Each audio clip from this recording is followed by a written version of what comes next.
Isang napakagandang umaga mga idol. Tara, samahan nyo na naman ako sa aking panibagong adventure na gagawin sa ilalim ng karagatan sa paghuli ng pugita at mga isda mga idol. Sana ay pagpalain tayo ngayong araw mga idol. Ito na, papakita ko na sa inyo at hindi ko na papatagalin pa. Sa mga hindi pa pala nakasubscribe dyan, huwag kalimutan mag-subscribe, pahit ng notification bell button para updated kayo sa mga bago kong upload na mga video sa paghuli natin pugita at isda.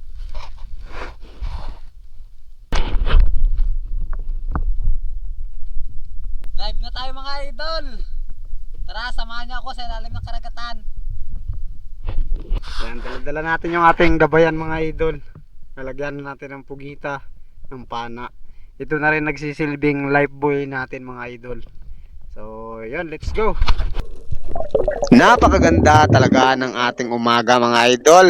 Nakakita kaagad tayo ng balayan ng pugita. Kaya dali-dali nating sinisili ito mga idol. Papalabasin nga natin ito sa kanyang balayan mga idol, itong pugitang ito. Yan, binabakbakan ko na nga ang pagtusok sa pugitang yan mga idol. Ganito nga ang pamamaraan namin sa pagpapalabas ng pugita. Kitang-kita sa gaway pa lang mga idol na small size ito. Yan mga idol, lumalabas na itong pugitang ito.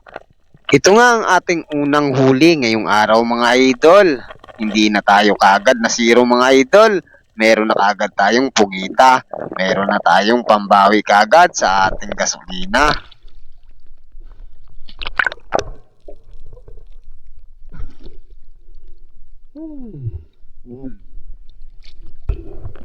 Kumukuha na nga ako ng hangin mga idol na dadalahin ko dito sa ilalim. Mamamana na naman kasi tayo mga idol. Dali-dali na nga akong sumisid dito mga idol at hahanap ng aking mapipistuhan para sa pag-ambos. Pagdating ko nga dito sa ilalim mga idol ay nakakita na ako ng aking mapipistuhan. Dito nga ako pumisto sa may malaking bato na to mga idol. Saktong-sakto para sa aking gagawin na pag-ambos mga idol. Makakatago ako dito. Pagdating ko nga dito sa ilalim mga idol, may nagpakita kagad na dalawang unicorn fish. Kaso malayo, alanganin nating mapana mga idol. Kaya naghintay pa ako dito mga idol sa ilalim.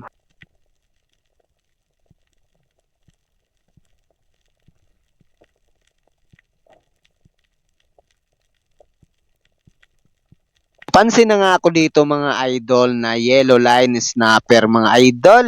2 piraso. Kaya yan, tinutukan ko na kagad mga idol itong isa dahil malaki-laki na to mga idol.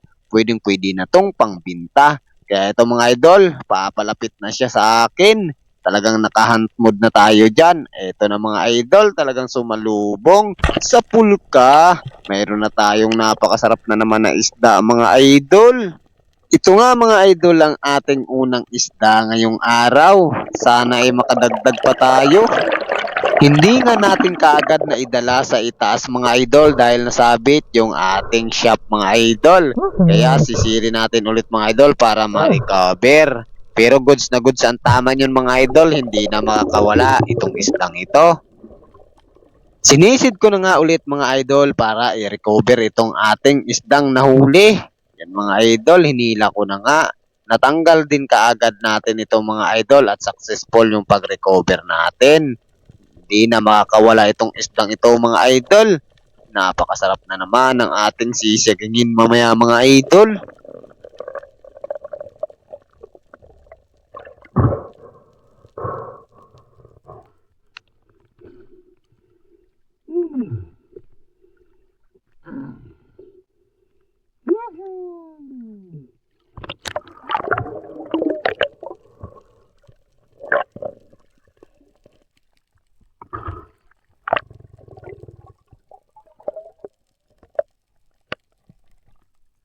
Dito ay papunta na tayo sa lalagyan natin ng isda mga idol.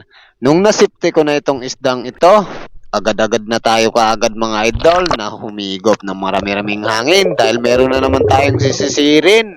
Kaya ito mga idol, habang pababa ako dito, nagmamasid na ako dito mga idol ng isdang ating mapapana.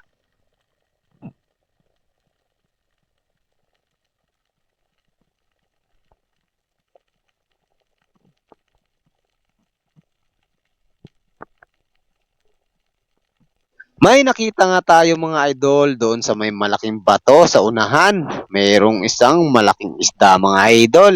Kaya amat-amat akong lumapit, padandahan ng mga idol.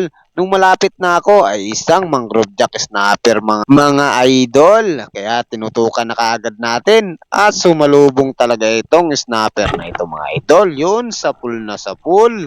Meron na naman tayong pangbinta mga idol. Pwedeng-pwede rin ito mga idol pang iskabitsi. Napakasarap ng isdang to at napakalaman.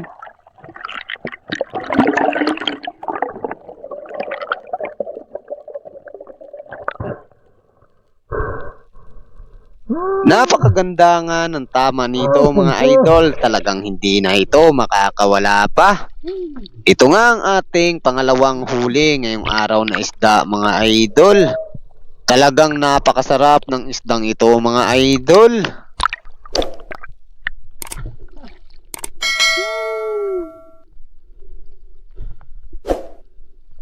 Talagang napakasaya ko mga idol nung nakuha ko tong isdang ito. Pwedeng-pwede na kasi ito mga idol pang binta. Talagang bawing-bawi na yung gasolina natin nito mga idol. Hahanap na lang tayo ng pangbigas mga idol.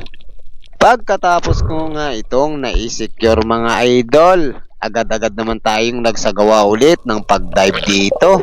Dahil meron na naman tayong nakita dito mga idol na isdang unicorn fish. Kaya ito mga idol,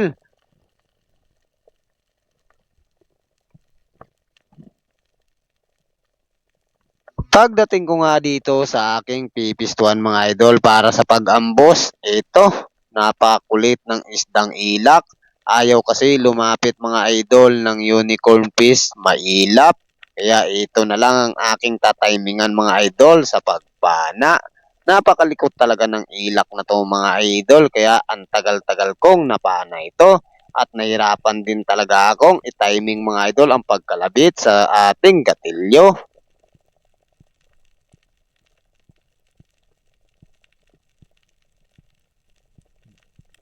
Napakakulit talaga nitong ilak mga idol.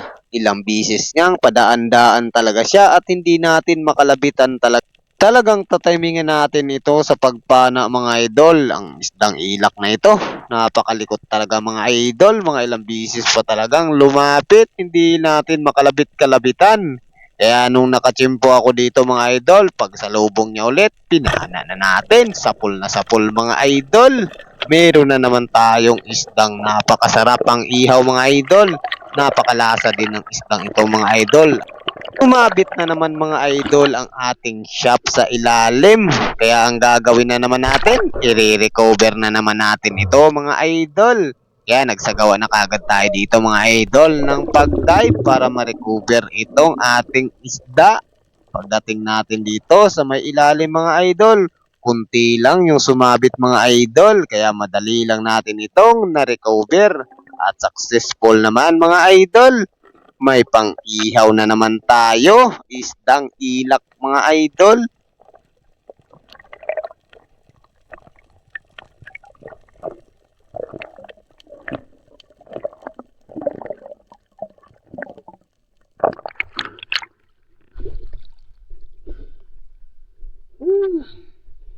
Paldo. Pagkatapos natin ma-secure itong isdang ilak mga idol, sumisid na kagad tayo dito at mayroon tayong nakitang balayan ng pugita mga idol. Napakaswerte naman natin ngayon. Kaya ito mga idol, dali-dali ko nang sinisid para palabasin at tusukin na naman itong pugitang ito. Nakasilip pa nga mga idol, kaya ito mga idol, lumalabas na ang pugita. Sumisilip-silip pa. Dadakmain ko to mga idol. Tatimingan lang natin mga idol na lumabas na talaga ng husto. Ay ito, nadakma kang pugita ka. Yan mga idol. Kumapit pa talaga mga idol ang kanyang gaway. Pero na-recover natin at naitanggal kagad mga idol. Ito, medium size mga idol. Paldo na naman tayo ngayong araw sa pugita. Pangalawang huli natin ito mga idol.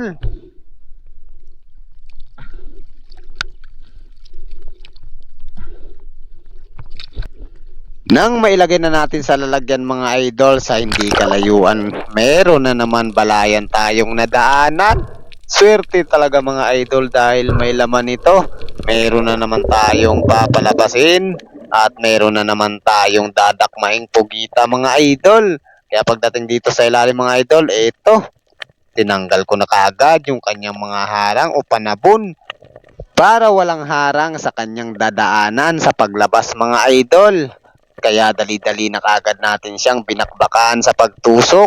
Ganyan lang nga ang ginagawa ko mga idol para lumabas ang pugita. Yung pagtusok natin sa kanya mga idol, parang kinikiliti lang natin siya mga idol para lumabas.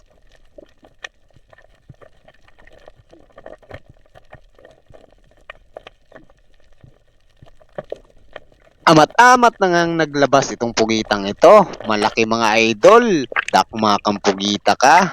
Yan mga idol, large ito. Nakachamba na naman tayo mga idol. Paldo na naman tayo. Pangatlong huli nga natin ito ngayong araw mga idol. Malaki-laki mga idol. Swerte dito sa area na to mga idol. Babalikan natin at tatandaan natin yung balaya na yun mga idol. Mga ilang araw, malaman na naman yun. Swerte na naman tayo. Kumapit pa nga ito sa aking lalagyan mga idol. Kaya pinitawan ko muna. Nung nakapesto ako sa ilalim, hinalbot ko na mga idol. Yan, na-recover kagad natin at natanggal. Kaya dali-dali natin ulit itong tinusok mga idol. Na-secure na natin talaga siya mga idol at nailagay ng maayos sa ating lalagyan.